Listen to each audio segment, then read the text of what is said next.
નમસ્કાર.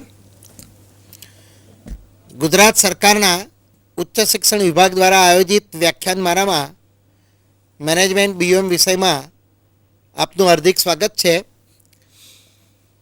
આજની તારીખે આપણે પબ્લિક ઇસ્યુ જાહેર ભરણું, જામીનગીરીની નોંધણી, લિસ્ટિંગ ઓફ સિક્યોરિટીઝ, એનું મહત્ત્વ, એની પ્રક્રિયા, એના ફાયદા અને ગેરફાયદા આ વિષય ઉપર ચર્ચા કરનાર છીએ.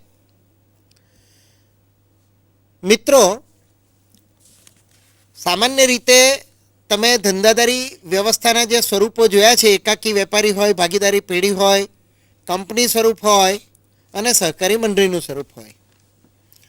એમાં કંપની જે છે એ પણ બે પ્રકારની હોઈ શકે, એક જાહેર કંપની અને બીજી ખાનગી કંપની. ખાનગી કંપની એ એવી કંપની છે કે જે પોતાના નાણાં પોતાની રીતે મેળવે છે અને કેટલાક નિયંત્રણો એ લાદે છે કે જેના પરિણામે એ જાહેર જનતા પાસે નાણાં લેવા આવતી નથી. જ્યારે જે પબ્લિક લિમિટેડ કંપની છે, જાહેર કંપની છે, એ પોતાનું સભ્યપદ ઉઘાડું રાખે છે, એના ઉપર કોઈ નિયંત્રણો લાદતી નથી. એના શેરહોલ્ડર બનવા માટે સામાન્ય જનતાને તક આપે છે, પ્રજા પાસેથી એ નાણાં મેળવે છે અને એ માટે એ પોતાના શેરનો પબ્લિક ઇસ્યુ બહાર પાડે છે. શેર બે પ્રકારના હોય છે, ઇક્વિટી શેર અને પ્રેફરન્સ શેર. આ બંને પ્રકારના શેરોનું બજારની અંદર લેવેચ થઈ શકે એટલા માટે શેર બજારની આપણે જે વાત કરી એ શેર બજાર આગળના ચેપ્ટરમાં, આગળના પ્રકરણની અંદર, તો એ શેર બજાર એક સુવિધા પૂરી પાડે છે કે જેથી શેરની લેવેચ થઈ શકે. તો હવે શેર બજારમાં જેની લેવેચ થાય છે એ એવી જ કંપનીઓના શેરની લેવેચ થાય છે કે જે જાહેર કંપની છે, જેણે પોતાનો પબ્લિક ઇસ્યુ જાહેર જનતાને ઓફર કરેલો છે. જાહેર જનતાએ એના નાણાં રોકી અને કંપનીના શેર કે ડિબેન્ચર કે પ્રેફરન્સ શેર વગેરે ખરીદેલા છે, જમીનગીરીઓ એને ખરીદેલી છે. પણ હજુ પણ અહીંયા એ દરેક કંપનીના શેરની લેવેચ શેર બજારમાં થઈ શકતી નથી, કારણ કે એના માટે શેર બજારની અંદર જામીનગીરીની નોંધણી કરાવવી જરૂરી છે. મિત્રો, અહીંયા આ એક બાબત બહુ સ્પષ્ટ બનશે કે શેર બજારમાં લેવેચ એ જ કંપનીની થઈ શકે કે જે જાહેર કંપની હોય. ખાનગી કંપનીના શેરની લેવેચ ત્યાં થઈ શકતી નથી. બીજી બાબત, જાહેર કંપની હોય અને એણે પબ્લિક ઇસ્યુ બહાર પાડેલો હોય.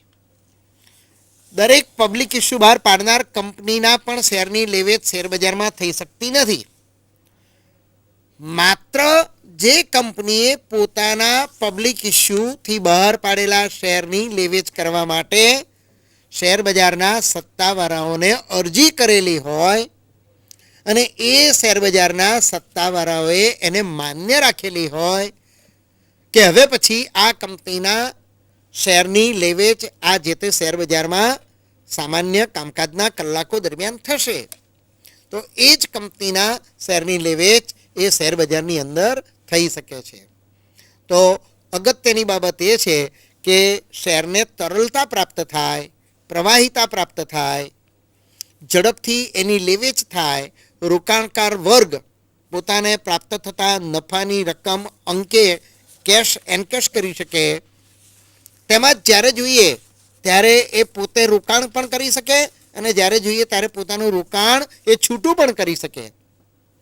આવી ત્વરિત અને ઝડપી કામગીરી એ કરી શકે એ માટે શેર બજારમાં શેરના સોદા લેવેચ થવી જરૂરી બને.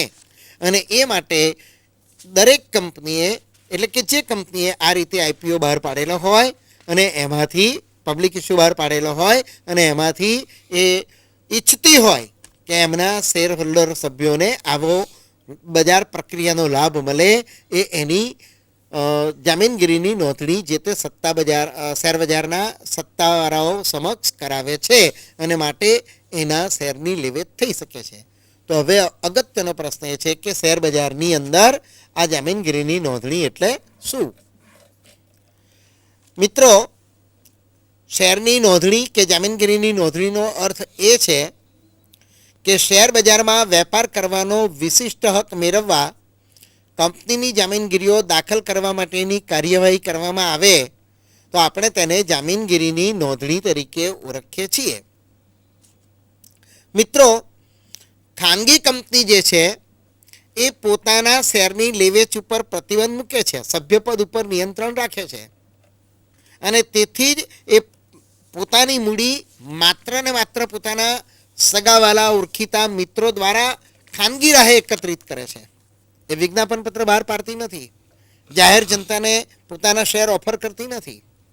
પણ જાહેર કંપનીઓ જે છે, તમે જુઓ કે જાહેર કંપનીઓના જ પબ્લિક ઇસ્યુ આવી શકે અને એટલે જ જાહેર કંપનીઓ, પબ્લિક લિમિટેડ કંપનીઓ જ જોઈએ એટલા નાણાં જ્યારે જોઈએ ત્યારે એ મેળવી શકે છે. દાખલા તરીકે નિરમા લિમિટેડ, કરશનભાઈ પટેલ એ બહુ જ સુંદર રીતે એમની કામગીરી કરતા હતા. એમનો ફેમિલી બિઝનેસમાંથી ખૂબ જ સુંદર રીતે આખું નેટવર્ક ફેલાતા લગભગ ઓલ ઇન્ડિયા લેવલે એમનો બિઝનેસ વિકસ્યો નિરમાનો. અને પછીથી જ્યારે એમને પોતાને ત્યાં સુધી એમણે પોતાના સગાવાલા ઓળખીતા મિત્રો દ્વારા જ નાણાં મેળવેલા, પણ પછીથી જ્યારે એમને એમ થયું કે ના, અમારે પણ અંબાણી પરિવારે જે રીતે પ્રગતિ કરી અને રિલાયન્સની જે રીતે પ્રગતિ થઈ છે, તો એ રીતે એમણે પણ પબ્લિક પાસેથી જ્યારે નાણાં મેળવવાની જરૂરિયાત ઊભી થઈ અને પોતાની સમૃદ્ધિનો લાભ સમાજને આપવાનો વિચાર કર્યો, ત્યારે એમણે એનું પબ્લિક લિમિટેડ કંપનીમાં રૂપાંતર કર્યું. જ્યાં સુધી નિરમા પ્રાઇવેટ લિમિટેડ હતી ત્યાં સુધી ખૂબ જ સારી કંપની હોવા છતાં એનો શેર સામાન્ય પ્રજાનો વર્ગ ધારણ કરી શકતો નહોતો. પણ જેવી એ પબ્લિક લિમિટેડ કંપની બની અને પછીથી એ પબ્લિક લિમિટેડ કંપની જ્યારે ઇસ્યુ બજારમાં લાવ્યા અને પછીથી લોકો એમાં રોકાણ કર્યું અને આજે એની લેવેચ થઈ શકે છે. અત્યારનો પ્રશ્ન અંગત રીતે હું કહું તો એ છે કે એમને જે કેટલાક વહીવટી બાબતે પ્રશ્નો ઊભા થયા છે એ પોતાના મેનેજમેન્ટની દ્રષ્ટિએ એમને ગમ્યા નહીં, એટલે એ શેરની લેવેચ ઉપર પ્રતિબંધ મૂકવા માટે પોતાનો પબ્લિક ઇસ્યુની અંદર જે બહાર પાડેલા હતા શેર અને લોકો પાસે જે શેર છે એની બાયબેક કરે છે, પાછા લઈ રહ્યા છે અને કંઈક 260 રૂપિયા કેવો ભાવ કર્યો છે. એટલે નિરમા એ આખું સુંદર ઉદાહરણ છે એનું કે શેરની લેવેચ કરવા માટે ખાનગી કંપની હોય તો એણે જાહેર કંપની બનવું પડે, જાહેર કંપની હોય તો શેર બજારની અંદર એણે પબ્લિક ઇસ્યુ લાવીને કે લાવ્યા પહેલાં કે પછી બંને કરી શકાય છે. લાવતા પહેલાં પણ અરજી કરી શકાય શેર બજારવાળાને, અને પબ્લિક ઇસ્યુ આવી ગયો હોય ને એ પછીથી પણ અરજી કરવી હોય તો કરી શકાય છે. અને એ અરજી કર્યા પછીથી કંપનીને શેર બજારના સત્તાવાળા માન્યતા આપે, એટલે એ માન્યતાને અંગ્રેજીમાં આપણે કહીએ કે લિસ્ટિંગ ઓફ સિક્યોરિટીઝનું લિસ્ટિંગ થયું, મતલબ કે જામીનગીરીની નોંધણી થઈ. હવે આ જામીનગીરીના શેરની લેવેચ આ શેર બજારમાં કાયદેસર રીતે થઈ શકશે માન્ય સભ્યો દ્વારા. એટલે આમ પ્રવાહિતા અને તરલતાનો લાભ આ રોકાણકારોને મળે છે. તો આ વાત જામીનગીરીની નોંધણી થઈ. હવે તમે સમજી શકો છો કે આ એક વિશિષ્ટ પ્રક્રિયા છે. લોકોનો વિશ્વાસ આમાં ડગી ન જાય, વિશ્વાસ ટકી રહેવો જોઈએ અને એટલા માટે ગમે તેવી કંપનીને શેર બજારના સત્તાવાળા આવી માન્યતા આપતા નથી. આ માન્યતા મેળવવા માટે કંપનીએ કેટલાક વિશિષ્ટ પ્રકારના ફોર્મમાં અરજી કરવી પડે, વિશિષ્ટ દસ્તાવેજો જે હોય એ બધા શેર બજાર સત્તાવાળાને આપવા પડે, એ લોકો સ્ક્રુટિની કરે. એના ઉપર કંટ્રોલ માટે અત્યારે તો સેબીની નામની સંસ્થા ઊભી કરવામાં આવી છે, એની ગાઈડલાઇન્સ હોય. એ બધું જોયા પછીથી જ્યારે એમ લાગે કે ના, આ કંપનીના જે રેકોર્ડ્સ છે બધા બરાબર છે અને એના શેરની લેવેચ માટે જામીનગીરીની નોંધણી કરવામાં કંઈ હરકત સરખું નથી, ત્યારે જ એ શેર બજારના સત્તાવાળાઓ એને માન્યતા આપે છે. મિત્રો, આ તબક્કે બીજી પણ સ્પષ્ટતા કરી લઉં. જે શેર બજારમાં નોંધણી કરાઈ હોય એ જ શેર બજારમાં એના સોદા થઈ શકે. ધારો કે ભારતની અંદર પહેલાં જુદા જુદા શેર બજારો હતા, અત્યારે તો 2 ચાલે છે, પણ આપણે એક વાત કરીએ તો અમદાવાદ શેર બજારમાં જેની નોંધણી થઈ હોય અને મુંબઈ શેર બજારમાં ન થઈ હોય તો મુંબઈ શેર બજારમાં એના સોદા ના થઈ શકે. એટલે કહેવાનું તાત્પર્ય છે કે એક જ જગ્યાએ નોંધણી થઈ એટલે આખા દેશમાં સોદા થાય એવું નથી. જે તે શેર બજારના સત્તાવાળા આ જામીનગીરીની નોંધણી કરતા હતા અને માટે જ એમણે કયા ડોક્યુમેન્ટ્સ રજૂ કરવા જોઈએ અને કઈ પ્રક્રિયા અનુસરવી જોઈએ એ કાયદાએ નક્કી કરેલી પ્રક્રિયાની અટપટી બાબત છે. અને એમાં પ્રકાશ પાડવા માટે હું મારા સાથી મિત્ર શ્રી રાવલ સાહેબને વિનંતી કરીશ. Professor Rajendra V Rawal, CC Sheth college of commerce, Ahmedabad. નમસ્કાર મિત્રો, આજે આપણે લિસ્ટિંગ ઓફ સિક્યુરિટી પર ચર્ચા કરી રહ્યા છીએ. એમાં મારા મુરબ્બી સાહેબ શ્રી MS ત્રિવેદી સાહેબે તમને લિસ્ટિંગનો અર્થની માહિતી આપી. હવે આપણે જોવાનું છે કે લિસ્ટિંગ એટલે કે જામીનગીરીની નોંધણીની પ્રોસિજર શું છે, એની પ્રક્રિયા શું છે. આ એક મહત્વનો મુદ્દો બને છે અને આ એક ટેકનિકલ મુદ્દો છે. આમાં ટેકનિકલ મુદ્દાઓ દરેક તમારે ધ્યાનપૂર્વક જોવા પડે, પછી જ તમે એમાં આગળ વધી શકો. એટલે એક એક મુદ્દો અહીંયા ટેકનિકલ છે, તો એ આપણે ખાસ અહીંયા જોવાનો થશે. તો જામીનગીરીની નોંધણી બાબતમાં કંપની ધારામાં જોગવાઈ કરવામાં આવી છે, જે કંપની ધારા આપણે 1956માં બહાર પાડવામાં આવેલો છે. અને એ અંગે શેર બજારમાં જામીનગીરીની નોંધણી માટે કેટલીક જોગવાઈઓ કરવામાં આવી છે. એમાં સૌથી પહેલાં આપણે જોઈએ કે જામીનગીરીની નોંધણી કરવા માટેની લાયકાત અથવા તો યોગ્યતા એ સૌથી પહેલો પોઈન્ટ આવે એમાં. તો એમાં સૌથી પહેલી બાબત એ આવે છે કે લિસ્ટિંગ માટે ઈચ્છા ધરાવતી કંપની એ જાહેર લિમિટેડ કંપની હોવી જોઈએ. પહેલી બાબત કે જાહેર લિમિટેડ કંપની હોવી જોઈએ. બીજી બાબત કે લિસ્ટિંગ માટે યોગ્યતા ધરાવવા માટે કંપનીની ન્યૂનતમ ભરપાઈ થયેલી મૂડી 5 કરોડ રૂપિયા હોવી જોઈએ. 5 કરોડ રૂપિયા ઓછામાં ઓછી એની મૂડી હોવી જોઈએ ભરપાઈ થયેલી. ત્રીજો મુદ્દો આપણે જોઈએ તો ભરપાઈ થયેલી મૂડીમાંથી 25% રકમથી ઓછી નહીં એટલી મૂડી વિજ્ઞાપન પત્ર આધારિત જાહેર ભરણામાંથી અથવા તો જાહેર પ્રજા પાસેથી ઓફર કરીને પ્રાપ્ત કરેલી હોવી જોઈએ. આ 3 બાબતો બેઝિક બાબતો છે અને એ બાબતોમાંથી જે કંપની યોગ્ય બને છે એ કંપની હવે શેર બજારમાં નોંધણી માટે અરજી કરે છે. તો નોંધણી માટે અરજી જે કરવાની છે લિસ્ટિંગ પ્રોસિજર, એમાં શેર બજારમાં નોંધણી કરવા સંદર્ભે કાયદાની કલમ 19માં વિવિધ બાબતોની ચર્ચા કરવામાં આવેલી છે. એમાં એવું કહ્યું છે કે જે તે શેર બજાર એનું યોગ્ય ફોર્મેટમાં અરજી આખી તૈયાર હોય છે. એ જે તે કંપનીએ મેળવીને એ ફિલઅપ કરવી પડે છે. એને દરેક જે માહિતી માગી હોય એ માહિતી આપવી પડે છે અને એની સાથે નોંધણી માટે અગત્યના મહત્ત્વના દસ્તાવેજો એમને જોડવા પડે છે. આ જે દસ્તાવેજો છે એમાં દરેક બાબત મહત્ત્વની બને છે. સૌથી પહેલાં આપણે જોઈએ તો કંપની રજિસ્ટર ઓફિસ હોય એની નજીક આવેલું જે સ્ટોક એક્સચેન્જ હોય, શેર બજાર હોય, તે અને નોંધણીની કાર્યવાહી કરવી જોઈએ. એટલે કે એના વર્કિંગ એરિયા સ્કોપ એટલે કે કાર્યક્ષેત્ર જે છે એ વિસ્તારમાં જે સ્ટોક એક્સચેન્જ હોય તે અને નોંધણી માટેની પ્રોસિજર કરવી જોઈએ. બીજી બાબત કે કંપનીનું મેમોરેન્ડમ ઓફ એસોસિએશન અને આર્ટિકલ્સ ઓફ એસોસિએશનની નકલ અને જો ડિબેન્ચર બહાર પાડ્યા હોય તો તેના ટ્રસ્ટ ડીડની નકલ એક સાથે જોડવી પડે છે. ત્યાર પછી જોઈએ તો વિજ્ઞાપન પત્રો અથવા તો વિજ્ઞાપન પત્રના બદલાનું નિવેદન એની સાથે જોડવું પડે છે. કંપની જ્યારે પણ વિજ્ઞાપન પત્ર બહાર પાડે ત્યારે વિજ્ઞાપન પત્રની સાથે જોડવું પડે છે અથવા વિજ્ઞાપન પત્ર ન બનાવે તો વિજ્ઞાપન પત્રના બદલાનું જે નિવેદન કંપની એક્ટમાં આપવામાં આવેલું છે એ અહીંયા એમને સાથે એની એક નકલ જોડવી પડે છે. છેલ્લા 5 વર્ષના પાકા સરવૈયા અને ઓડિટ કરેલા હિસાબોની નકલ એમને જોડવાની થાય છે. છેલ્લા 5 વર્ષના, ધારો કે કોઈ નવી કંપની સ્થપાયેલી છે તો જેટલા વર્ષથી કંપની કામગીરી કરતી હોય એટલા વર્ષના હિસાબો, ઓડિટ કરેલા હિસાબોની નકલ એમને આ સાથે જોડવાની થતી હોય છે.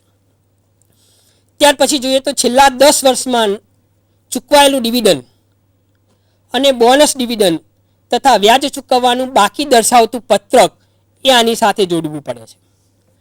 ત્યાર પછી મિલકત વેચનારાઓ, સ્થાપકો, શેર બાંયધરી આપનારા એટલે કે શેર બાંયધરીના જે દલાલો છે એમની સાથે થયેલી બાબતો, sole selling agent, managing directors, technical director, sales manager, secretary વગેરે સાથે કંપની જે કરારો કર્યા હોય એની એક નકલ એમને સાથે જોડવી પડે છે. તદુપરાંત બધા જ મહત્વના કરારો, બીજા દસ્તાવેજો કર્યાની તારીખ, પક્ષકારોના નામ, તેની શરતો તેમજ દસ્તાવેજોના સામાન્ય સ્વરૂપનું ટૂંકું વર્ણન એમને એ સાથે દર્શાવવાનું થતું હોય છે. તદુપરાંત કંપનીની નોંધણી પછીનો ટૂંકો ઇતિહાસ હિસ્ટ્રી, કંપનીનો ટૂંકો ઇતિહાસ નોંધણી કર્યા પછી કંપનીએ કેટલી પ્રગતિ કરી, ક્રમશઃ બોર્ડ ઓફ ડાયરેક્ટર્સ, ચેરમેન વગેરેની માહિતી એટલે કે ટૂંકો ઇતિહાસ એને આપવો પડે છે.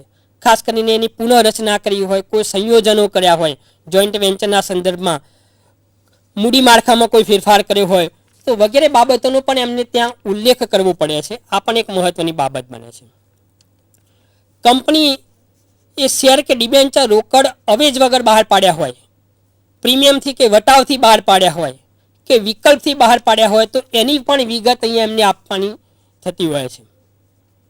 તદ ઉપરાંત હજુ વધુમાં જઈએ તો કોઈપણ પ્રકારની જામીનગીરી બહાર પાડવા અંગે કોઈપણ વ્યક્તિને આપેલું કમિશન, દલાલી, વટાવ એવી કોઈપણ શરતો અંગેની વિગતો જે કોઈ છે એ પણ એમને એ અરજી સાથે આપવાની થતી હોય છે.